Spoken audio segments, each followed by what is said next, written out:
ये T है, T90, T90. How to take the thermal conductivity equation? Tell me. Junction temperature कैसे निकालेंगे? S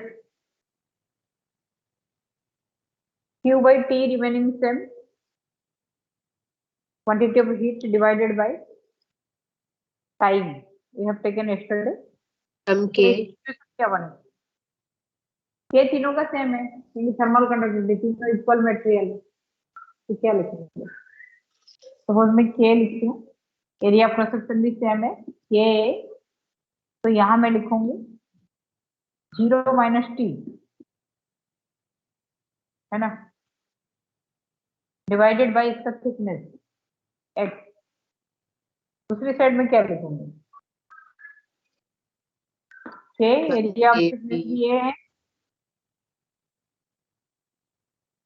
T minus 90 on x upon x, thickness x है, और यहाँ भी K T minus 90 divided by x.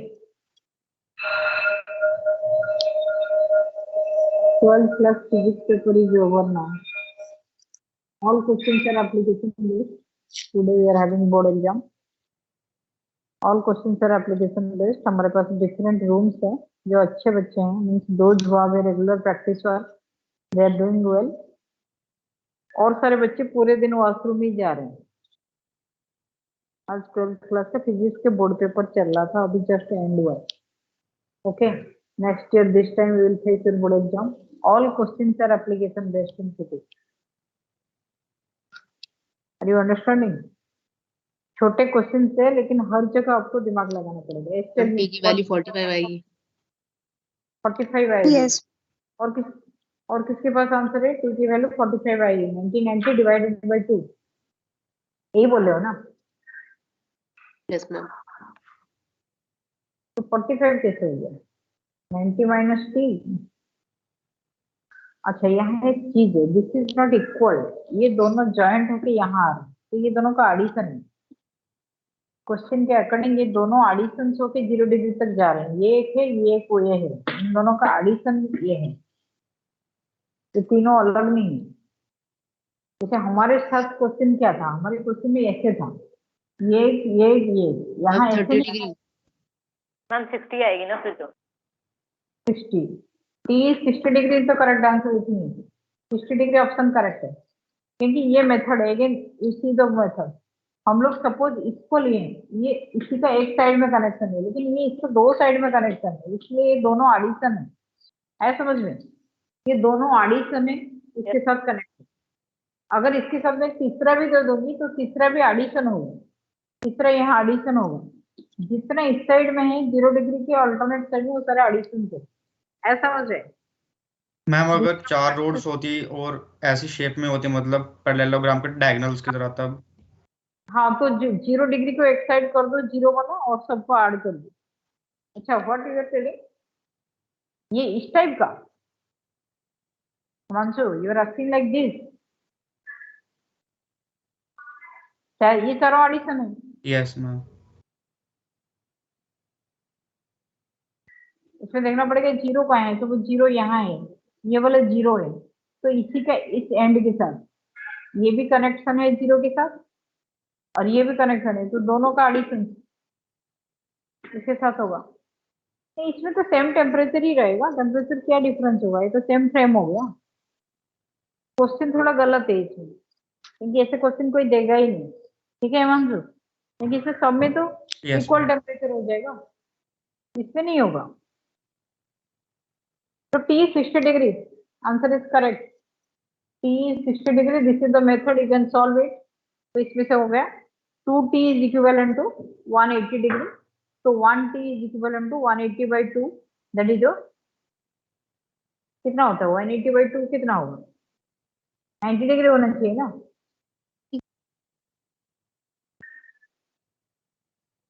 Hmm. 180 minus 2T is equivalent to T. तब 3T is equivalent to 180. 60 होगा. तब T is equal to 60. तब जाके T is equal to 60 आया. ठीक है? थर्मल कंडक्टिविटी में हमारे पास थोड़ा क्वेश्चन का वैरायटी बहुत ज्यादा है, हो सकता है आगे जाके आपका कॉम्पिटिशन में ये पूछा जा सकता है, ठीक है। तो इसीलिए मैं ये वाला क्वेश्चन को थोड़ा सा 2-3 इसका जो क्वेश्चन कल के डेट में नहीं हो पाया था उसको करके यहाँ आगे देख रहे हैं, ठीक है। नाउ इसी same question I have given you in different form. एक में मेरा 100 डिग्री सेल्सियस है, ये रॉड है, ये 100 डिग्री सेल्सियस है, ठीक है। और यहाँ मेरा 0, ये इसके साथ जो कनेक्शन है ये 0 डिग्री सेल्सियस है, 100, 0 और 50, 100, 0 और 50 डिग्री सेल्सियस है, ठीक है।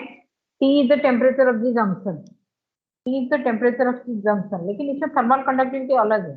इसका थर्मल कंडक्टिविटी 3K है, इसका K है और इसका 2K है। Thermal conductivity is different in this 3 cases, ठीक है। 3K, 2K और K। आपको टेम्परेचर ऑफ द जंक्शन पूछा हुआ है। दिस क्वेश्चन अब इसमें भी दोनों रॉड मिक्स हो रही हैं। हाँ, इसमें भी दोनों क्वेश्चन में दिए है 3 rods of equal length of thermal conductivity K, 2K and 3K repeat कर दीजिए, मैं थोड़ा सा लेट ज्वाइन किया हूं। are symmetrically joined to a point if temperature of point ends are 0 degree, 50 degree Celsius and 100 degree Celsius respectively. What is the temperature of the junction? इसमें से भी आप कर सकते हो। हम सिमेट्रिकली जॉइंट बोले तो अलग अलग होएगा ना, मतलब सबका इक्वल इक्वेट कर सकते हैं ना। नहीं, सबके इक्वल कैसे इक्वल कर सकते हो आप? उसका 0 तो आना पड़ेगा ना, मेनली 100 से 0 तो फ्लो करेगा ना। हायर टेम्परेचर से लोअर टेम्परेचर दोनों हायर है, 100 से भी 0 तक आएगा, 50 से भी 0 तक आएगा। तो 100 और 50 वाला जंक्शन ऐड होके 0 वाला जंक्शन के इक्विवेलेंट होगा। सेम मेथड, आप यहाँ से जो हीट फ्लो करेगा यहाँ से और यहाँ से फिर यहाँ इसी डायरेक्शन में जाएगा ना, क्योंकि दोनों के लिए 0 है ना नीचे स्टेडी स्टेट में, ठीक है। 2 और 3 ये दोनों के बीच में जो आएगा, सपोज ये आपका फर्स्ट रॉड है, ये सेकंड रॉड है, तो 1 + 2 = 3 होगा ना, इस साइड में जाएगा ना। दोनों का डायरेक्शन ऑफ हीट फ्लो देखो, ये भी ऐसे जाएगा, ये भी ऐसे जाएगा, तो ये दोनों का ऐड कर दो, ऐसा समझ लो। Tell me what is the equivalent temperature of the junction? अभी तो आ गया क्लियर ना। K, 2K, 3K बता के tell me the equivalent temperature of the junction.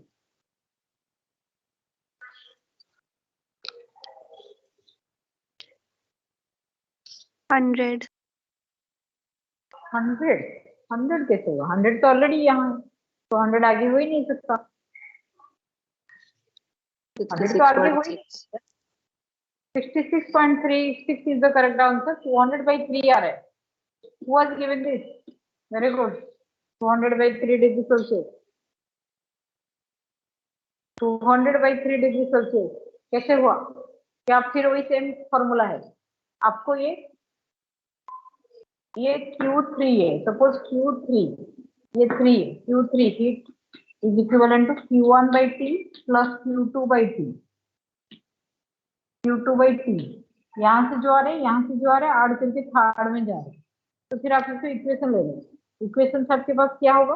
3K इसके लिए ले लो, 3Ka, तो यहाँ 100 - T, ठीक है, बाई थिकनेस। थिकनेस तो आपका तीनों में सेम है, कट जाएगा। थिकनेस आपका तीनों में सेम है, कट जाएगा। नहीं तो आप इसको लो 3K प्लस इसके साथ क्या ऐड हो रहा है? 2Ka, वहां कितना है? 50 - T divided by D। This is equivalent to, यहाँ कितना है? Ka और ये है T - 0, ये है आपका T - 0, T से आप 0 तक जा रहे हैं, T - 0 डिवाइडेड बाई D। तो बताओ अभी इसमें से T कितना है? मैम आगे answer.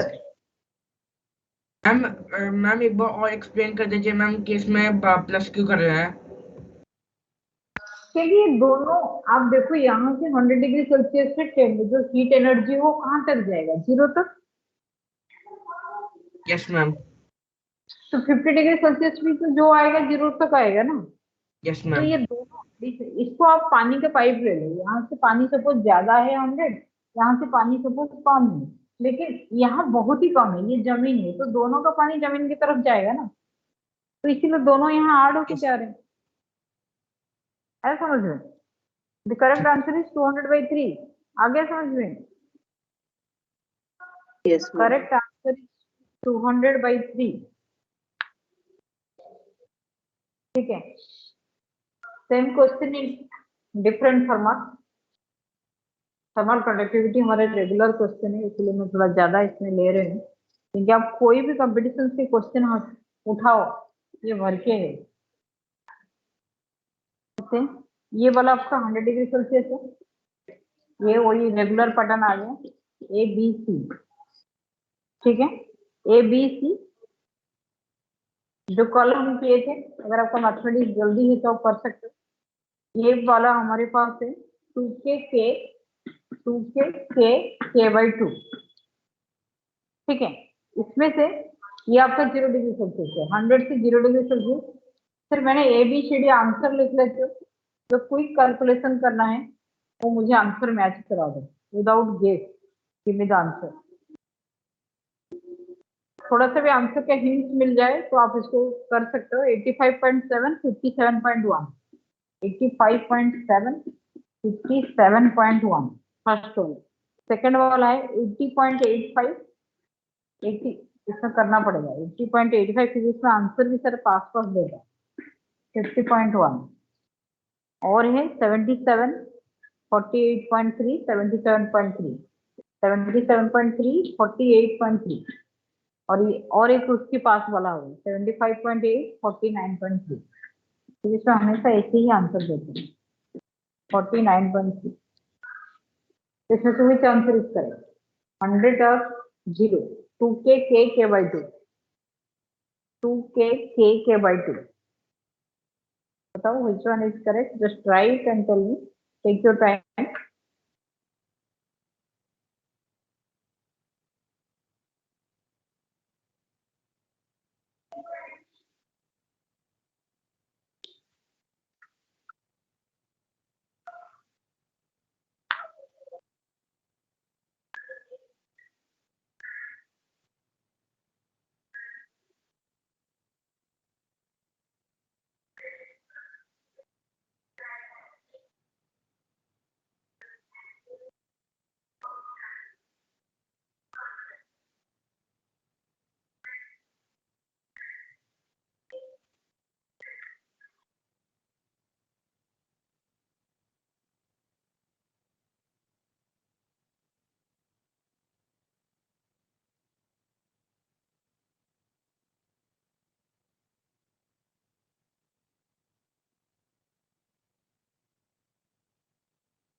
Ma'am A।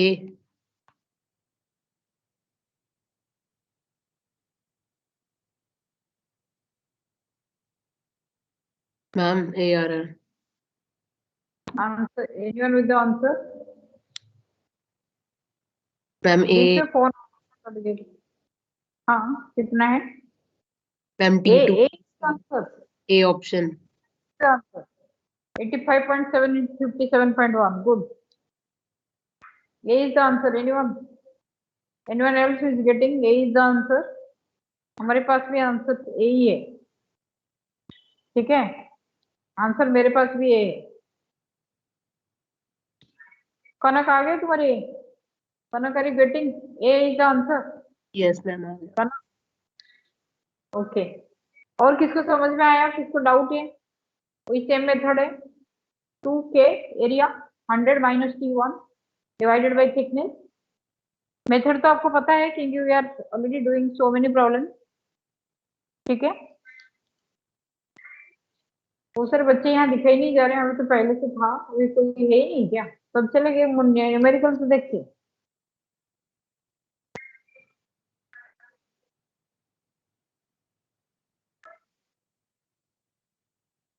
Okay, next we are having, suppose आपके पास दो सिलेंडर है, सिलेंडर के रॉड्स है, दो रॉड्स ऐसे कनेक्ट है, one is like this, one is like this, और सेम रॉड्स, सेम जो दो यहाँ कनेक्ट है वो ऐसे कनेक्ट है।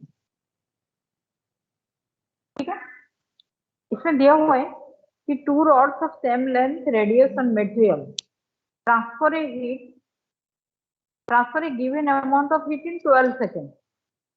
ठीक है, अगर ऐसे कनेक्ट है तो 12 सेकेंड में हीट ट्रांसफर होके दोनों का टेम्परेचर बराबर हो जाता है। If they are connected like this, question में पूछा है if they are connected like this what will be the time to transfer heat. Heat को ट्रांसफर करने के लिए कितने टाइम लग जाएगा? अगर यहाँ 12 सेकेंड्स में होता है तो उस साइड में पूरे हीट को ट्रांसफर करने के लिए कितना सेकंड लगेगा? पहला तो आंसर आपको देना पड़ेगा, उससे कम सेकंड में हो जाएगा और उससे ज्यादा सेकंड में हो जाएगा। सेम कंडीशन, सारे चीज मटेरियल दोनों सेम है। थोड़ा सा आप अपना गेस वर्क लगा सकते हो कि अगर मेरे डस्टर सेट का दो डस्टर, मैंने एक के ऊपर एक रख दिया, हीट ट्रांसफर हो गया 13 सेकंड में, और कम एक में को होगा, ज्यादा होगा या कम होगा? जो 13 सेकंड दिया हुआ है, जो 12 सेकंड दिया है, उससे ज्यादा होगा या कम होगा? ज्यादा टाइम ज्यादा होगा। ओके, तो ज्यादा होगा श्योर है, क्योंकि सारे आंसर आपका ज्यादा होगा में दिया हुआ है, तो एक भी आंसर नीचे में नहीं मिलेगा। लेकिन हम जब क्वेश्चन में सेट करेंगे ना, हम आपको दे देंगे एक आंसर, तो हम 10 सेकंड या 11 सेकंड इसके आसपास देंगे ही देंगे। दो आंसर हमारे क्वेश्चन के लिए यही रहेगा और एक इसका आसपास रहेगा। जैसे कि बच्चा गेस नहीं कर पाए, थोड़ा सा कैलकुलेशंस में हाथ दे, ये सारे आंसर लगभग आसपास रहेगा। Yes, right, heat transfer same formula. ठीक है,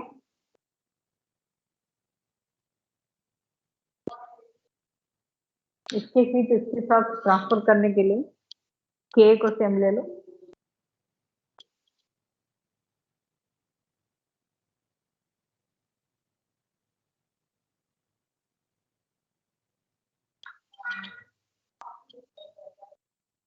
When they're joined in series, joined in parallel इसको बोलते हैं, but when they're joined हम as फर्स्ट केस में जो टेम्परेचर डिफरेंस होगा वो कैसे क्या बताना है? फर्स्ट केस में जो टेम्परेचर डिफरेंस हुआ वो कैसे कैलकुलेट हुआ? टेम्परेचर डिफरेंस क्या है? फर्स्ट केस में तो वो two rods of same length, radius and material transfer a given amount of heat in 12 second when they are joined as shown in figure 1.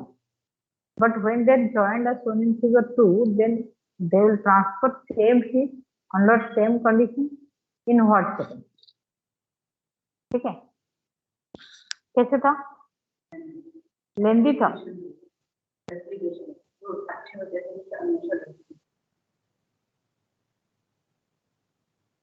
Lengthy application based था, अच्छा नहीं था। Application based तो physics में सारे क्वेश्चन होता है, लेकिन अगर लेंदी होगा तो बेटा मार्क करना शुरू कर, स्टॉप कर, डूइंग कैलकुलेशन, अब फिल करना शीट करो, वो है मुझे 10 मिनट टाइम लगे। मैम बच्चों उसमें भी वो हो रहे पहले कि हमें नहीं आ रहा, नहीं हो रहा, कैसे करें? मुस्कान अग्रवाल था क्या? अनुषा धवन थी, अच्छे बच्चे थे। आकाश सतीवीर होगा, ए में अनुषा धवन मतलब आकाश भी है, तो मेरे अच्छे बच्चे वहाँ उस रूम में थे। कितने बच्चे आपको लगा कि मैक्सिमम कर पाए होंगे? तो जो ये बच्चों को क्या करें? उदय वगैरह जैसे हाँ, उदय के लिए, हाँ ना, उदय के लिए वो भी थोड़ा सही वर्क रहा है। और वो आपकी अनुष्का बहुत ठीक। ये अनिरुद्ध कौन सी क्लास के? 12th है क्या? 12th है। अच्छा बच्चा है। वो बोला कि पेपर बैलेंस हम लोग बीच में प्रिया मैडम आए थे तो वो और अनिरुद्ध बैलेंस जाएगा तो वो क्या जाएगा। अच्छा अनिरुद्ध के लिए पेपर ठीक था, मतलब हायर इंटेलिजेंट बच्चों के लिए सही था। हाँ पर लेंथी था कैलकुलेशन वर्क कैलकुलेशन फिजिक्स में हर क्वेश्चन इतने छोटे से क्वेश्चन में लिखने का कैलकुलेशन बहुत है। और बच्चों ने 1.5 आवर में ये कैलकुलेशन सारे करना मुश्किल होता है। और बच्चों में प्रैक्टिस कैलकुलेशन प्रैक्टिस छूट गया, मल्टीप्लिकेशन टेबल याद नहीं। आज में एक बच्चे जो मैं पासवर्ड कह रही थी, मुझे पता है कि एक बच्चा है, एक बच्चे लेटर पढ़े कि तूने जितना भी करा उसका क्या फायदा है बेटा। 10 मिनट पहले तुम्हें बोल रहे हैं जिनका रूल में वो तो लिख दिया उन्होंने बॉक्स में, पर आधों का वो बोला कर पाया आधे को नहीं कर पाया नंबर पर बॉक्स में कर ऐसे भी बच्चे हमारे इतने पैनिक होते हैं ना। आप पेपर कितना लेंगे लोगों सारे स्कूल से आ रहा था, मुझे आइडिया ही नहीं। अरे बोल रहे फीडबैक देने के लिए सीबीएसई क्या है, फीडबैक देंगे। फिर लोकसभा में आएगा physics paper length. Class 11th are you listening? I hope so. Physics का पेपर लेंथी, कंफ्यूजिंग और टाइम टेकिंग और ट्रिकी था। अभी भी पेपर की रिपोर्ट ऐश्वर्या मैडम मैम था तो साइड एमसीक्यू ना। एमसीक्यू में क्या करोगे तुम? ये भी तो एमसीक्यू है, उसका भी तो मैं 4 आंसर लिखी हूँ। और सारे एमसीक्यू में बिना कैलकुलेशन में आप करोगे कैसे? कोई भी न्यूमेरिकल नहीं है हमारे फिजिक्स में। 12th क्लास में आ जाओ, हर स्टेप में आपको कैलकुलेशन जरूरत है। तो एमसीक्यू में क्या भगवान भरोसे टिक लगाओगे? हम डेली कॉपी चेकिंग हो रहे हैं, भगवान भरोसे टिक लगाने वाले फेल होते हैं। मैम मैं तो कह रहा हूँ हमारे पेपर में एमसीक्यू में ज्यादा कैलकुलेशन नहीं थी, सो उसके हिसाब से बता रहा हूँ। तुम्हारा पेपर एक्चुअली जो सीबीएसई का सैंपल पेपर था ना, हम उसके अकॉर्डिंग दिए थे तुम्हें, ठीक है हिमांशु? सीबीएसई जो सैंपल पेपर दिया था उतना डिफिकल्ट नहीं दिया था, लेकिन आज की डेट में सीबीएसई का बोर्ड एग्जाम हुआ, बोर्ड एग्जाम के क्वेश्चन पेपर के अकॉर्डिंग आपका नेक्स्ट पेपर बन जाएगा। ऐसा समझे? Yes ma'am. तो हमें भी धीरे धीरे उसी टाइप का प्रैक्टिस करना ही पड़ेगा ना। हम और इजी क्वेश्चन नहीं देंगे, सारे क्वेश्चन आपको एप्लीकेशन बेस्ड देंगे, जैसे कि हमें कैलकुलेशन टाइम बच्चों से प्रैक्टिस करना है। हमारे क्वेश्चन पैटर्न जो यस होगा मैम। उसके अकॉर्डिंग चलेगा। क्योंकि आज के बोर्ड एग्जाम में बच्चे बोल ही रहे, जो रिपोर्ट अभी तक आ रही है कि बहुत लेंदी और कैलकुलेटिव था। मतलब ठीक है, कैलकुलेशन डिपेंड क्या करता है पता, कौन कितना वीक कितना शॉर्टकट फॉर्मूला लगा के कर रहे हैं। आपके पास 1000 से ज्यादा तो नहीं है फॉर्मूला है, यस मैम। और आपको इमीडिएटली उसी फॉर्मूला को दिमाग में याद करना है कि कौन सी फॉर्मूला मैं करूंगी बहुत जल्दी हो जाए। मैंने डिफरेंशिएशन इंटीग्रेशन रिलेटेड फॉर्मूला में बहुत जल्दी हो जाता है। और दूसरे जो रेगुलर प्रोफेसर आपके क्लास में, उनसे क्या रिपोर्ट है? अच्छा पेपर था। हाँ तो बहुत कर रहा था, सारे बच्चे कर रहे थे। आपके क्लास में 12th ए था क्या?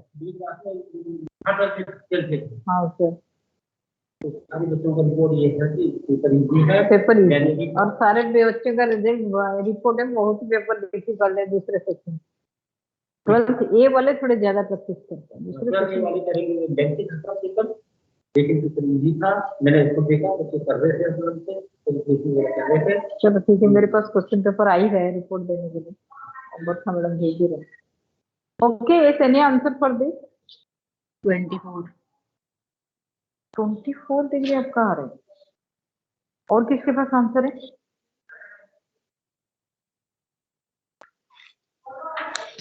तो मैंने आंसर ढंग से मैम उतारा मेरा नहीं। आंसर तो चारों में से मैच नहीं कर रहा।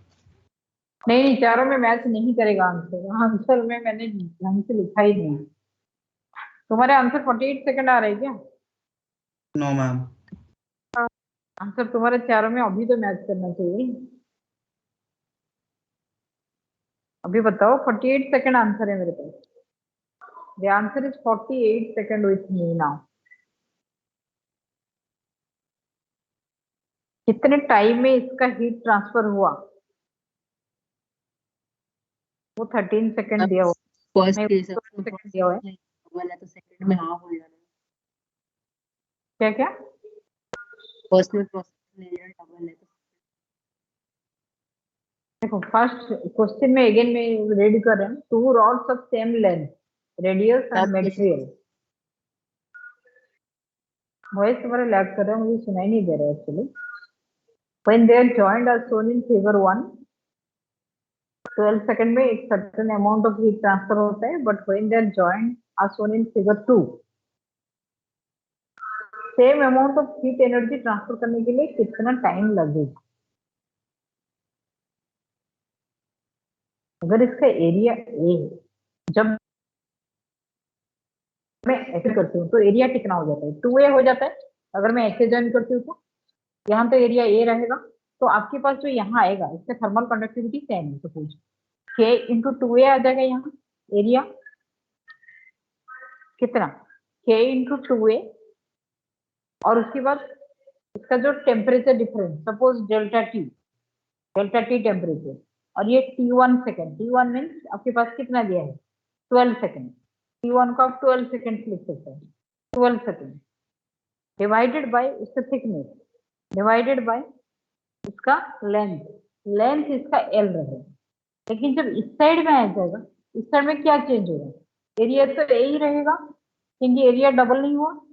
डेल्टा टी टेम्परेचर डिफरेंस, यहाँ टाइम आपका T2 जो पूछा हुआ है, यहाँ लेंथ 12 हो जाएगा। आया इक्वेशन, यहाँ एक से दूसरा जो आड़ हुआ तब लेंथ 12 हो जाएगा। अभी बताओ T2 का वैल्यू क्या है, T2 14 कितना होगा 48 तो करेक्ट। लेकिन बोर्ड एग्जाम में भी अगर इस टाइप के क्वेश्चन आए, आपको इतने कैलकुलेशन तो करना पड़ेगा ना सुमांशु। एक तो फॉर्मूला याद रखना पड़ेगा, Yes, ma'am. फॉर्मूला के बाद आपको देखना पड़ेगा यहाँ एरिया डबल हो तो ये सेम क्वेश्चन आपको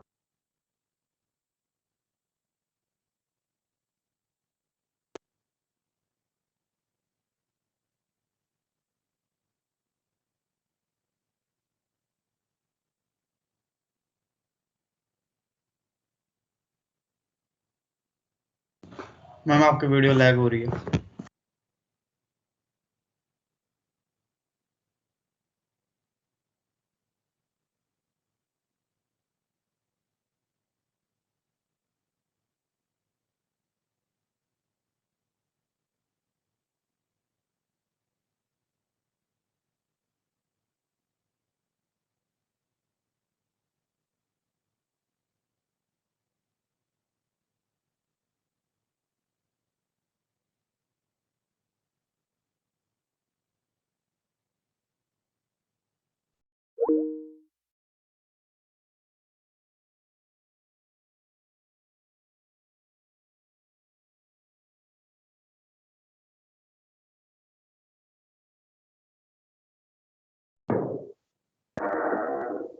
टेल में इजी टू अंडरस्टूड।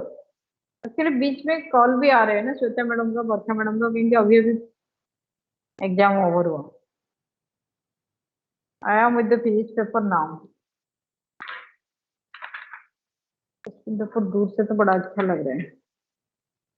कितने पेजेस के क्वेश्चन पेपर देखो, 12 plus board exam question paper आया है। ये नाउ बड़ा अच्छा से डायग्राम दिया हुआ है, लेकिन बहुत ही कैलकुलेशन। लास्ट वाला क्वेश्चन तो बहुत ही कैलकुलेशन है। ये देख रहे हो रेजिस्टेंस कॉम्बिनेशन वाला क्वेश्चन, कैलकुलेशन, इसको आप इमीडिएट देख के आंसर नहीं दे सकते, तो आपको कैलकुलेशन स्पीड बढ़ाना पड़ेगा। सचमुच कैलकुलेटिव है पेपर, और एक ही कैलकुलेशन में आपको 5 क्वेश्चन है। अगर किसी का एक इक्वेशन रॉन्ग हो जाए तो पांचों को पांचों रॉन्ग हो जाए। टाइम लिमिट क्या थी पेपर की? 1.5 आवर जो आपका होता है। क्वेश्चन सारे तो न्यूमेरिकल्स हैं, हम कितने क्वेश्चंस थे? सारे न्यूमेरिकल्स हैं। क्वेश्चन आपका जो आपका पैटर्न है 55 क्वेश्चन है, सारे न्यूमेरिकल्स हैं।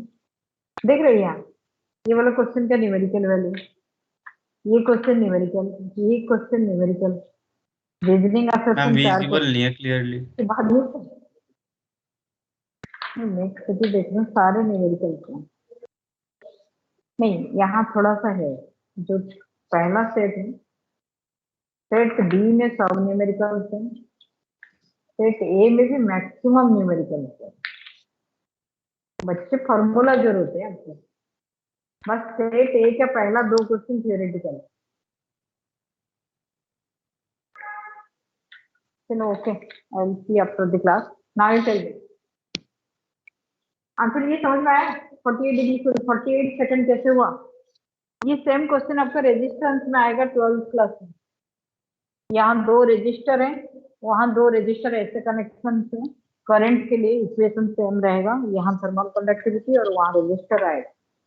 कि आज मैं थर्मोडायनेमिक्स स्टार्ट नहीं करा पाऊंगी क्योंकि अभी ये थर्मल कंडक्टिविटी थोड़ा करते हैं, क्योंकि आगे मुझे रेजिस्टेंस में हेल्प करेगा। Okay, next question. The ratio of thermal conductivity of 2 rods of different materials is 5:4। Thermal conductivity K1/K2 आपको 5/4 दिया है। Ratio of thermal conductivity of 2 rods of different ma'am new materials chapter कल start 5:4। करेंगे फिर? हाँ, chapter कल तो नहीं, परसों मंडे। कल सेकंड सैटरडे हमारा तो ड्यूटी है। Yes ma'am. आपके लिए of. Thermodynamics I will start from Monday. The ratio of thermal conductivity of 2 rods of different materials is 5:4. The 2 rods of same area of cross section and same thermal resistance will have the length in the ratio. इन लोगों का length का ratio क्या होगा? और कुछ सारे को same दिया हुआ है। Again I am reading the question. Thermal conductivity का रेशियो 5:4 दिया हुआ है। Area of cross section same है, थर्मल रेजिस्टेंस दोनों का सेम है, लेकिन उनका लेंथ का रेशियो क्या होगा? What will be the ratio of the length? अच्छा, थर्मल रेजिस्टेंस दिया है, थर्मल रेजिस्टेंस सेम दिया हुआ है। Resistance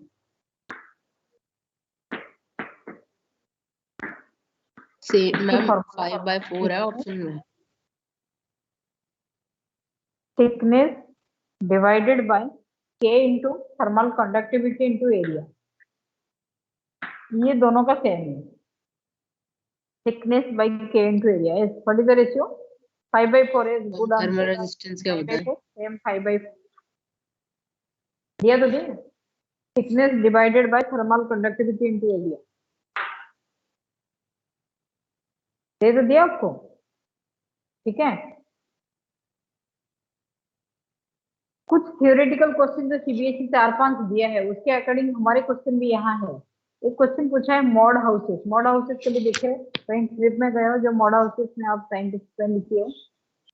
mod houses are cooler in summer and warmer in winter because. मैं 4 आंसर पढ़ रही हूँ। Mud is a good conductor of heat, mud is a super conductor of heat, mud is a bad conductor of heat. क्या answer होना चाहिए? Good conductor, bad conductor. Mud is a bad conductor of heat. तो bad conductor में वो comfortable कैसे हो गया? क्योंकि दोनों सिचुएशन में वो बैडली कंडक्ट किया है ना। तो बाहर का हीट अंदर नहीं आ पाया, कि अंदर वाला फुल बाहर नहीं जाता। तो correct answer bad conductor of heat. और एक क्वेश्चन है, अर्दन पॉट्स जो मटका खरीद के रख के घर में पानी पीते हैं, बहुत सारे लोगों के घर में फ्रिज पानी अलाउड नहीं होता, दे यूज बड़े बड़े सुरेई मिलता है, देखे हो? मिट्टी के दुकान देखे हो कभी जहाँ से दिया मिलता है?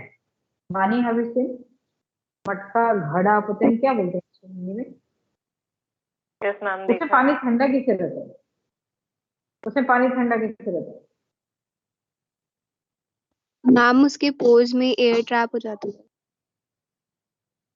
उसके पोर्स में एयर ट्रैप हो जाता है, यही है लॉजिक। उसके पोर के थ्रू में अच्छा वेंटिलेशन हो जाता है, अंदर वाला जो हीट एनर्जी वो बाहर आ जाता है, तो वो इवापोरेशन हो जाता है, और इवापोरेशन के चलते वहां कूलिंग इफेक्ट आता है। कुछ इज करेक्ट बताओ? Evaporation more suitable. इवापोरेशन के चलते वो कूलिंग इफेक्ट देता है, ठीक है। ऐसे मटका जैसे होता है ना, ऐसे बहुत सारे एनिमल्स के भी लाइफ बड़ा इंटरेस्टिंग होता है। तो एक आंट है, उनको बोलते हैं अमेरिकन आंट। वो अपना जो बोरवेल्स बनाते हैं, ऐसे पहाड़ होते हैं, वो ऐसे एक बनाता है यहाँ से यहाँ तक। वो सारे आंट्स के पूरे परिवार इसी के अंदर रहते हैं, और ये 100% एयर कंडीशन से रूम बोला जाता है इसके अंदर। क्यों पता? यहाँ से हॉट एयर अंदर जाता है और सारे बाहर, एक कूल एयर अंदर जाता है क्योंकि हॉट एयर सारे बाहर आ जाते हैं। ये आपका कूलिंग इफेक्ट होता है, आगे जाके फिजिक्स में पढ़ सकते हो। अमेरिकन बोरवेल्स इसको बोला जाता है। एनिमल्स जो बोरवेल्स करके रखते रहते हैं, कभी बियर गिल्स कभी देखे होंगे, इसे मिट्टी के अंदर रहते हैं, जिससे लगता है कि बिल्कुल वेंटिलेशन नहीं हो पाएगा। अंडरग्राउंड हाउसेस कभी देखे हो डिस्कवरी चैनल में? Underground houses. चूहा कैसे रहता है देखो, मिक्स रेस्पॉन्स है। अच्छे बच्चों का अच्छे, और जो नालायक है नहीं पढ़ने वाले सारे उसको बहुत ही ज्यादा बुरा बोले। हाँ, लेकिन ऐश्वर्या मैडम के रूम में बच्चे नहीं कर रहे थे, बोले अनुषा धवन भी लगा पड़ा था, अपूर्वा धवन की बहन। बहुत अच्छी बच्ची, लेकिन लगी पड़ी थी। जिनको कैलकुलेशन स्पीड एक्चुअली बच्चे जो घर में कम किए।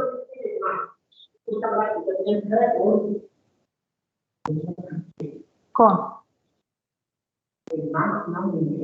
मेरे पास क्वेश्चन आ गया, मैं देख रही थी। मैं मोस्टली न्यूमेरिकल से, फिजिक्स हमारे जैसे दूर से दिखाई जाता है ना, फिजिक्स में क्वेश्चन थोड़ा थियोरेटिकल है, ऐसे नहीं है, पूरा न्यूमेरिकल बेस्ड। छोटे छोटे न्यूमेरिकल पूरा भर रहते हैं। बच्चों को कैलकुलेशन स्पीड बढ़ाना पड़ेगा। लेकिन conclusion of the day is you should increase your practice habit. इतना इजीली नहीं होगा फिजिक्स। हर क्वेश्चन में आपको छोटे छोटे कैलकुलेशन चाहिए, क्योंकि आंसर पूरा पास है। ठीक है, सारे जो बोरवेल थे, जो चूहा भी जहाँ रहता है, आप जितने देखते हो, जितने टाइप का है, जिस टाइप का है मिट्टी के अंदर होल करके रहते हैं, 100% वेंटिलेटिंग सिस्टम होता है, उनको प्रॉपर ऑक्सीजन मिलता है। और वहीं से सीखे हैं जो आपका सद्दाम हुसैन, बिन लादेन, इन लोगों का जो आप देखे रहे हो ना, जो केव बना के रहते हैं, वो भी उसी मेथड से ही बनाते हैं। ऑल दिस थिंग्स हम जितने फिजिक्स सीखे हैं ना, वो सारे एनिमल्स से ही सीखे। अरे समझो, फिजिक्स बड़ा इंटरेस्टिंग है। फॉरेन ऑथर्स के बुक्स तो पूरे एनिमल्स से ही एग्जाम्पल देते हैं, उसी में से फिजिक्स का कैसे थ्योरी आया वो एक एक करके लिंक कर देते हैं। ठीक है, one more question. Amount of heat required to raise the temperature of the body through 1 K is called. आपका ये क्वेश्चन पूछा है, अमाउंट ऑफ हीट रिक्वायर्ड, ये आपको सबको कॉमन सेंटेंस पता है। Amount of heat required to raise the temperature of a body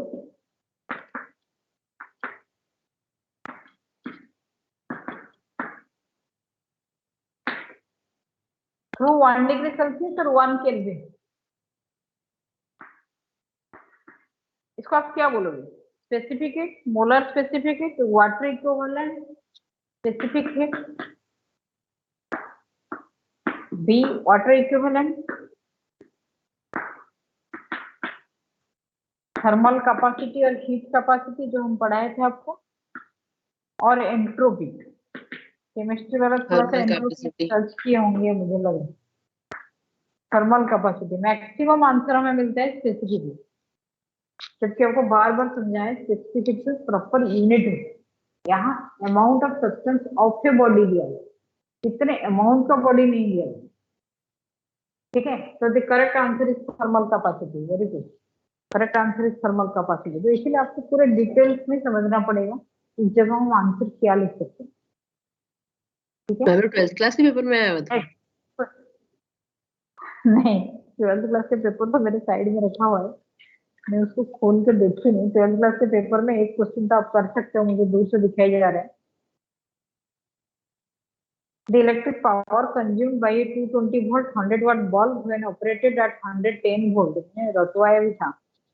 220 volt 100 watt bulb, 100 watt मतलब 25 watt हो जाएगा, 1/4 होगा direct answer. Which of the following has negative pressure coefficient of resistivity? ये भी पता है सेमीकंडक्टर। 3-4 क्वेश्चन तो इजी लग रहे हैं, दिखाई जा रहे हैं। क्वेश्चन इतना डिफिकल्ट नहीं है मेरे हिसाब से। लेकिन कैलकुलेशन से, जिसका स्पीड कैलकुलेशन जो मैथमेटिकल कैलकुलेशन जिसका स्ट्रांग है वो बड़ा इजीली कर सकता है। ठीक है, मैथमेटिकल कैलकुलेशन आपके लेवल का एक ही क्वेश्चन होगा यहाँ, रेजिस्टेंस कॉम्बिनेशन का क्वेश्चन। आप क्लास 10th में रेजिस्टेंस कॉम्बिनेशन किए थे? नहीं, रेजिस्टेंस कॉम्बिनेशन क्लास 10 हुआ था? नहीं हुआ था, तो कैसे होगा फिर? ओ, ये क्वेश्चन रेजिस्टेंस कॉम्बिनेशन का इस टाइप के क्वेश्चन आप कर सकते हैं 12th class. Devanshu, don't worry, we will start thermodynamics that day. और 12th क्लास का एक ही क्वेश्चन आज के डेट में कर लोगे तो बहुत अच्छा है। ये आपका रेजिस्टेंस कॉम्बिनेशन आपको पढ़ा हुआ है, ये मेरा कॉमन क्वेश्चन था यहाँ के प्री बोर्ड एग्जाम में। पीरियोडिक्स में भी इसी टाइप का क्वेश्चन था। यहाँ R R R R ohm R ohm R ohm A or B. What is the effective resistance between A and B? What is the effective resistance between A and B?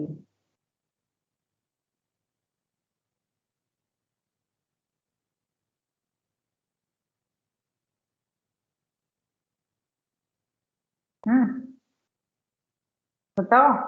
Series में तो 2R हो जाएगा। Ma'am तीनों series में है। तीनों series में answer A आपका 3R दिया हुआ है। आपके पास आंसर में ए दिया हुआ है 3R, बी दिया हुआ है 2R, और ये दिया हुआ है सी दिया हुआ है 2/3R, 2/3R और 3/2R, 3/2R, और ये डी है 2/3R। मैम ए ऑप्शन होगा 3R। और किसके पास आंसर है? हाँ ma'am 2R। Who is telling 2R? Kanak. 2R किसने आंसर दिया? कनक, हाँ। Very good. ये शॉर्ट सर्किट, इसमें करंट नहीं जाएगा, ये शॉर्ट सर्किट हो जाएगा। तो यहाँ से ये वाला नहीं, करंट इसी में चला जाएगा और इसमें नहीं जाएगा, तो ये शॉर्ट सर्किट हो गया। आपके पास वाटर का कनेक्शन है, यहाँ पूरा खुला पड़ा है पाइप, और इस पाइप के अंदर रेस्ट्रिक्शन है, कॉन्स्ट्रिक्शन है, तो पानी प्रीफर करेगा इसी रास्ते में कंप्लीट कर दे मैंने रास्ते में।